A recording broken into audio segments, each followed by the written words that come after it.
Cumprimento a amada igreja com a paz do Senhor. É bom estar aqui nessa manhã, ouvindo os louvores com as irmãs. É bom poder participar, estar mais perto, buscando a presença de Deus. É sempre edificante para as nossas vidas. Convido os irmãos a abrirem. Obrigada. Convido os irmãos a abrirem suas Bíblias no capítulo de número 13 do livro 1 Samuel, versículo de número 13, apenas a parte B. 1 Samuel, capítulo de número 13 e o versículo de número 13, apenas a parte B. Quantos irmãos procuram? Quero aqui agradecer a Deus que tem estado comigo todo dia, quem tem me dado força, me levantado. E se hoje eu pude estar de pé, isso é a misericórdia e a graça dele. Se você também está de pé, isso também é a misericórdia de Deus na sua vida. Quero agradecer também a irmã Antônia, quem tem nos chamado para estar aqui nessa manhã, e já agradeço em nome de Jesus. 1 Samuel, capítulo de número 13, versículo de número 13, a parte B, diz assim: porque agora o Senhor teria confirmado o teu reino sobre Israel para sempre. Porque agora o Senhor teria confirmado o teu reino sobre Israel para sempre. O capítulo de número 13, ele vai nos trazer uma etapa específica na vida do rei Saul. De 4 etapas que ele havia de avançar, tinha sido bem sucedida na primeira, bem sucedida na segunda e na terceira.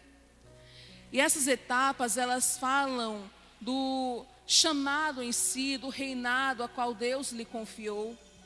Essa 4ª etapa, Deus estava fazendo prova com Saul e infelizmente esse capítulo e essa história nos mostram e nos ensinam que é possível sim ser reprovado e perder alguma coisa que Deus gostaria de nos entregar. O que acontece, a primeira etapa da vida de Saul, é um momento quando Samuel se aproxima dele com um vaso de azeite, derrama sobre a sua cabeça, e isso Samuel faz ocultamente, sem que ninguém estivesse por perto. Naquele momento, Saul estava sendo separado. E isso fala de uma etapa da nossa vida, que é quando Deus faz a promessa de que vai nos levar a algum lugar, de que vai nos entregar algo para cuidar, de que vai se utilizar da nossa vida para realizar alguma obra ou algum projeto da parte dele. E essa etapa se dá de maneira oculta.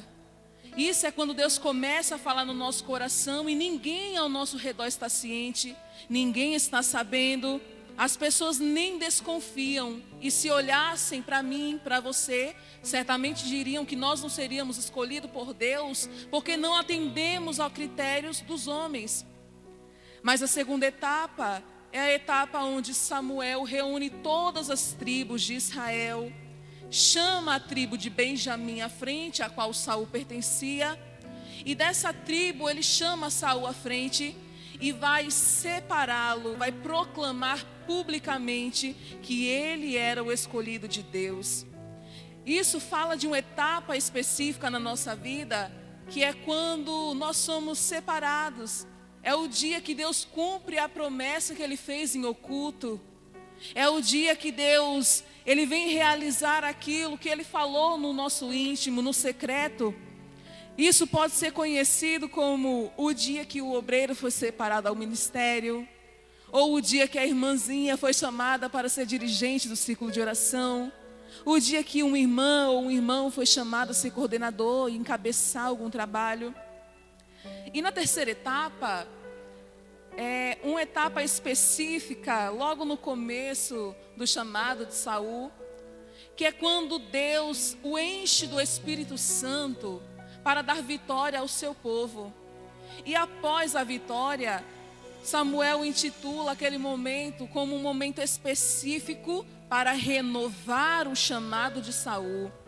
Essa etapa é um momento ideal para Deus se utilizar e mostrar para os opositores, pessoas que desacreditaram no seu chamado, mostrar que foi Ele quem te colocou naquela posição, que foi Ele quem te entregou, porque quando Saul assumiu o reinado, muito embora uma parcela o acompanhasse, uma quantidade de pessoas se alegrassem por ele estar ali, havia também filhos de Belial que não criam e não davam o devido valor ao seu chamado. E na terceira etapa é o momento da bênção de Deus. É quando Deus está abençoando para mostrar que Ele quem te pôs ali.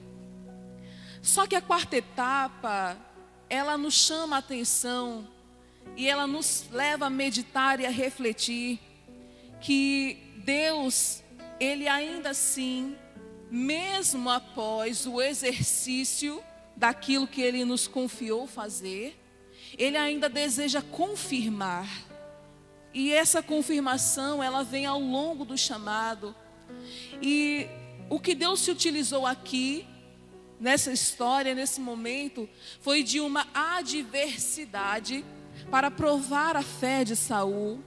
Ele se utilizou de uma situação complicada, difícil, vamos assim dizer, do olho do furacão, para ver se Saul seria fiel a ele, para identificar qual seria o seu comportamento e, se ele fosse aprovado, o que não foi o caso, poder entregar as suas bênçãos na vida dele.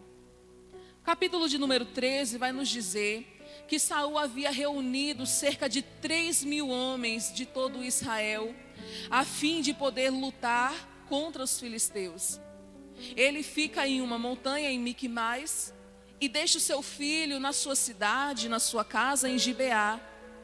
Só que ele leva consigo 2.000 homens e deixa 1.000 com o seu filho lá no seu território, na sua casa. E acontece que Jonatas, como um jovem corajoso e valente, ele, com aqueles 1.000 soldados, fere uma das guarnições dos filisteus que estavam ali presentes. Acontece que naquele tempo, nesse período, Israel era oprimido pelos filisteus, e dentro do seu território haviam grupos de filisteus separados dentro de cada pedaço de Israel, a fim de conferir se a paz estava estabelecida e se eles se submeteriam aos filisteus. E acontece que Jonatas vai ferir uma das muitas guarnições do inimigo. Ele vai dar um ataque e vai ferir e vai sair vitorioso. Com isso, a Bíblia vai nos dizer, vai nos trazer a história, mostrar que aos olhos dos filisteus, o povo de Israel passou a ser como algo abominável por essa atitude de rebelião. A tradução Septuaginta vai nos dizer que o povo de Israel passou a cheirar mal as narinas dos filisteus. E eles, não satisfeitos com o ataque, se reúnem para agir como se fosse a força de um único homem e se levantam para massacrar, para pisar e riscar do mapa o nome do povo de Israel. Mediante essa situação, a Bíblia vai dizer que quando eles se reúnem, são cerca de 30.000 carros de guerra. Em comparação com o pouco que Saul tinha, que era apenas 3.000, o inimigo tinha um exército 10 vezes mais preparado, 10 vezes mais maior e equipado. E quando o povo se dá conta de que o inimigo é grande demais para ser vencido sozinho, com aquela pequena quantidade, que o inimigo é grandioso demais para vencer com aquela pequena força, ao invés de fazer o que nós acreditamos ser o correto, que é buscar a presença de Deus, a Bíblia relata que boa parte do exército que estava com Saul se escondeu, fugiu para a cova, fugiu para os penhascos, para os espinhais, se escondeu completamente, deixando Saul apenas com um bocado molhado, apenas com um pouquinho de gente do seu lado com quem ele podia contar. E nisso havia um acordo entre Samuel e Saul, de que quando Deus levantasse Saul para ferir os filisteus, ele aguardasse em Gibeá durante 7 dias, que após 7 dias, Samuel chegaria e ofereceria a Deus uma oferta, um holocausto. Seria um símbolo a Deus para pedir a presença dele antes de começar a grande batalha, antes de dar início à grande peleja. Porque para a gente iniciar algo na nossa vida é preciso que Deus esteja na frente. Do contrário, a gente corre o risco de se ferir, de se machucar, de se arrebentar no meio do caminho. E acontece que a Bíblia diz que Saul esperou um período de 7 dias. E quando ele se deu conta que Samuel não estava vindo como foi o combinado, ele se precipita, ele olha para um lado, olha para outro, estou conjecturando, e acredito que naquela hora ele pensou: eu preciso tomar uma posição. Aquele número de 3.000, quando ele olhava, muitos lugares vazios, mas aquilo dali era Deus ensinando para Saul. Era Deus frustrando a força militar de Saul para dizer: você precisa confiar em mim e não no homem. Você precisa confiar em mim e não naquilo que você possui. Você precisa confiar em mim e não na ferramenta que está com você. Glória a Deus. E o que acontece é que quando Saul olha para o exército inimigo, ele percebe que aquele inimigo que era grande passa a ser maior ainda. E ele que era pequeno, o próprio Saul, já era pequeno, se tornou ainda menor. E ele pensa consigo: eu preciso fazer alguma coisa, eu preciso tomar uma atitude. Então ele manda que trouxesse um animal, imola e oferece em sacrifício a Deus. Aqui, Saul vai cometer aquilo que foi o fim da sua dinastia, o fim da promessa que Deus queria te entregar. Porque Saul queria fazer a coisa certa da maneira errada. Para se oferecer sacrifício era preciso ser levita, sacerdote. E Saul não era nenhuma coisa e nem outra. Então, o que a gente pode fazer numa situação como essa? O que deve ser feito? Certamente é ficar dentro daquilo que Deus nos mandou fazer. Ficar na posição que Deus nos mandou permanecer e ficar. Observe, Deus limitou o chamado de Saul ao reinado. E ele poderia fazer coisas que ficassem dentro desses limites. Mas a partir do momento que ele extrapolou, que ele foi além do limite estabelecido por Deus, ele pagou um preço muito alto por isso. Aparentemente o que ele estava fazendo era: eu vou buscar a Deus e Deus vai dar vitória nessa peleja. Deus concederá a vitória ao povo de Israel. Só que por mais que a intenção fosse boa, não justificava a ação. E tem coisas que a gente faz que, apesar da intenção ser boa, o preço é muito caro a ser pago e não vale a pena. E a Bíblia nos relata que quando ele está terminando de oferecer o sacrifício, Samuel se aproxima. Se fosse eu teria ficado morta de vergonha. Talvez faltasse palavras. Mas a Bíblia diz que Saul, ele correu para cumprimentar o profeta. Só que o profeta, observando que ele, ao invés de trazer a bênção de Deus para a vida de Saul, ele estava trazendo um certo castigo, uma certa punição viria por causa disso. Então Samuel pergunta: o que foi que você fez? Que é isso que você está fazendo? Está fazendo certo da maneira errada? Tem coisas que precisam ser feitas, mas não é pelo meu intermédio e não é pelo seu intermédio. Tem coisas que a gente precisa entender que precisam ser realizadas, mas não vai ser realizada através da minha mão, porque Deus designou alguém para esse fim. Então Saul, ele vai apresentar 5 justificativas pela qual ele agiu de maneira imprudente. A primeira delas, ele vai dizer: eu via que o povo estava se dispersando. Em outras palavras, o que ele estava dizendo era: eu estava ficando cada vez mais sozinho. Mas como eu disse, nem sempre ficar sozinho de uma companhia, de um companheiro ou companheira para fazer a obra, isso nem sempre vai ser um sinal de que foi Deus quem nos deixou só. Porque Ele nos fez uma promessa de que estaria conosco até a consumação dos séculos. Então que a gente tome posse dessa palavra e tenha ciência que a gente pode estar só de pessoas, mas se a gente estiver acompanhado do Espírito Santo de Deus, vocês terão a melhor companhia que pode acompanhar na sua vida. Ele disse, o povo estava se dispersando. E ele vai dizer uma segunda justificativa. Samuel, você não vinha nos dias combinados, nos dias aprazados, estipulados. Eu esperei, mas você não veio, você não estava vindo. Mas se a gente analisar o acordo que Samuel fez com Saul nos capítulos anteriores, era o seguinte: Saul, tu descerás a Gilgal e tu esperarás por mim ali 7 dias até que eu chegue. O que acontece é que Saul esperou durante 7 dias, só não esperou até que Samuel chegasse. A obediência dele foi uma obediência parcial. E obediência parcial e seletiva não é obediência para Deus.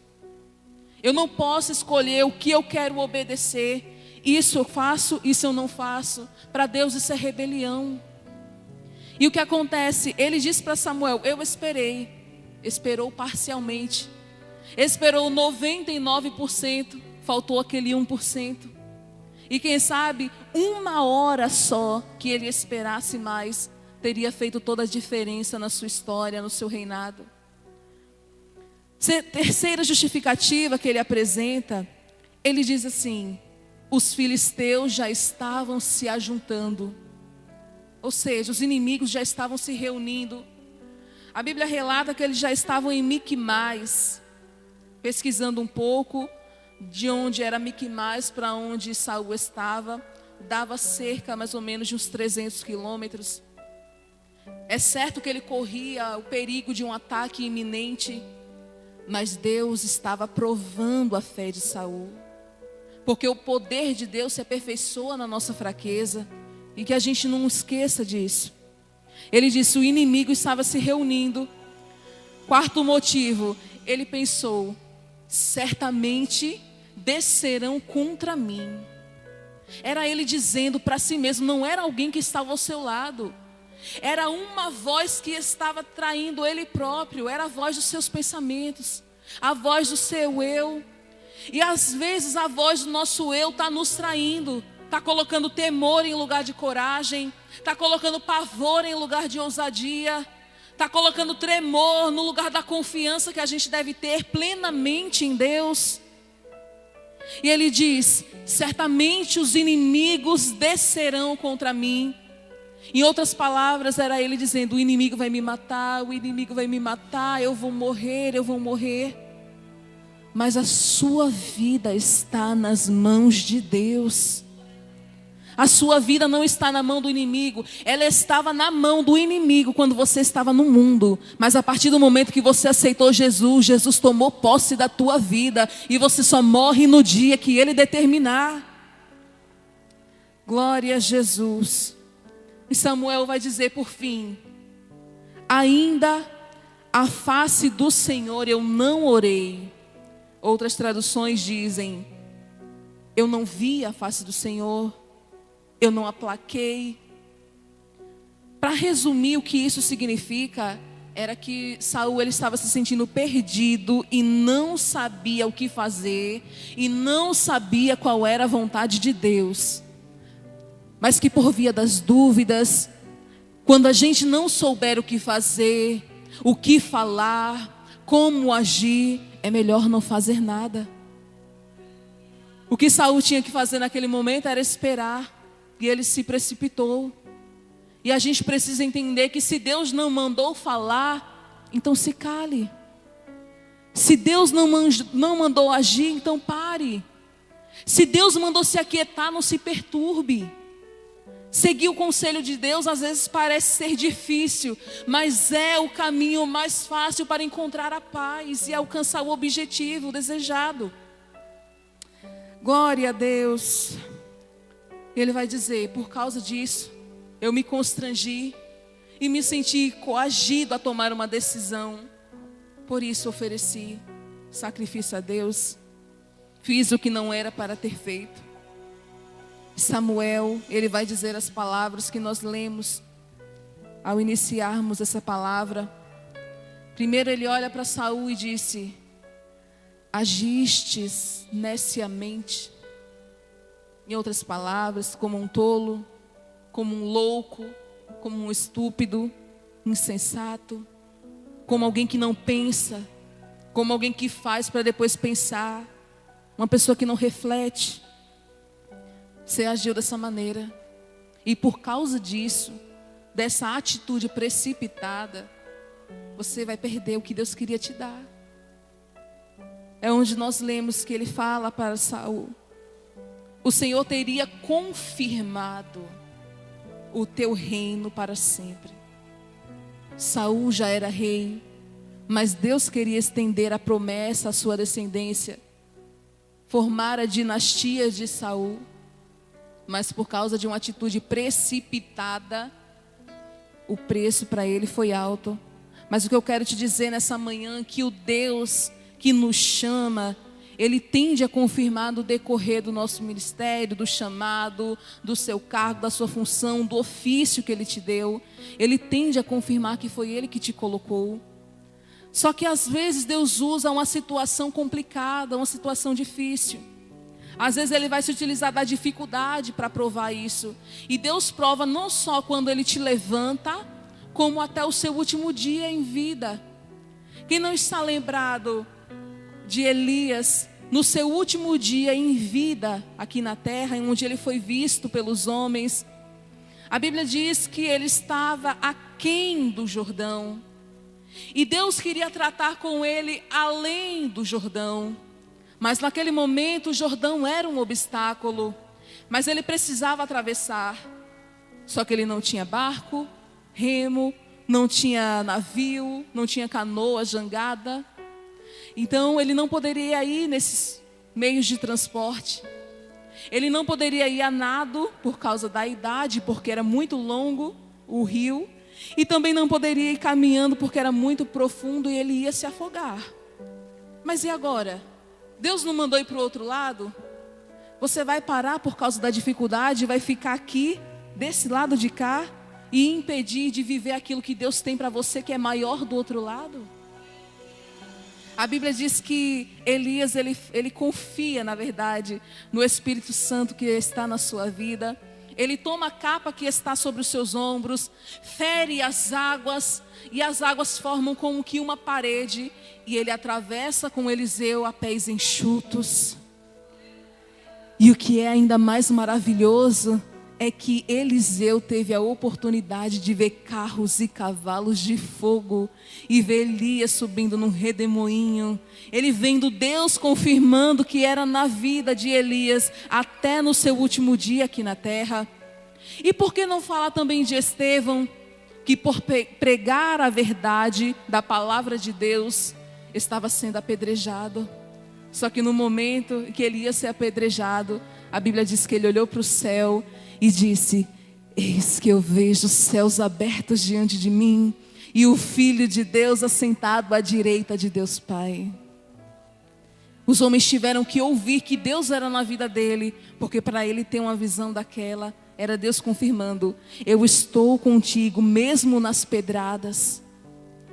E por que não finalizar falando a respeito de Jesus, que na madrugada em que ele foi traído, poucas horas antes de ser crucificado, Pedro se precipita, fere a orelha do servo do sumo sacerdote, mas Jesus, com todo o seu amor, realiza esse tão grandioso milagre de restaurar a sua orelha. E posteriormente a isso, no momento em que ele estava pendurado no Calvário, que ele rende o seu espírito a Deus, a Bíblia diz que houve terremoto, as pedras se fenderam, os sepulcros se abriram e foram vistos pessoas que levantaram dos túmulos e entraram vivas dentro da cidade. E o centurião que estava ao pé da cruz, olhando para Jesus, ele disse: verdadeiramente, esse era o Filho de Deus. O que eu quero te dizer é que, apesar da dificuldade, da sua impossibilidade, Deus confirma que foi Ele quem te chamou. A dificuldade não é o fim, não é o ponto final naquilo que Deus te entregou. Ele confirma no meio da guerra. Ele confirma que te chamou, mesmo com o Rio Jordão à sua frente. Ele confirma nas pedradas e até mesmo no Calvário. E aqui eu agradeço a Deus por essa oportunidade.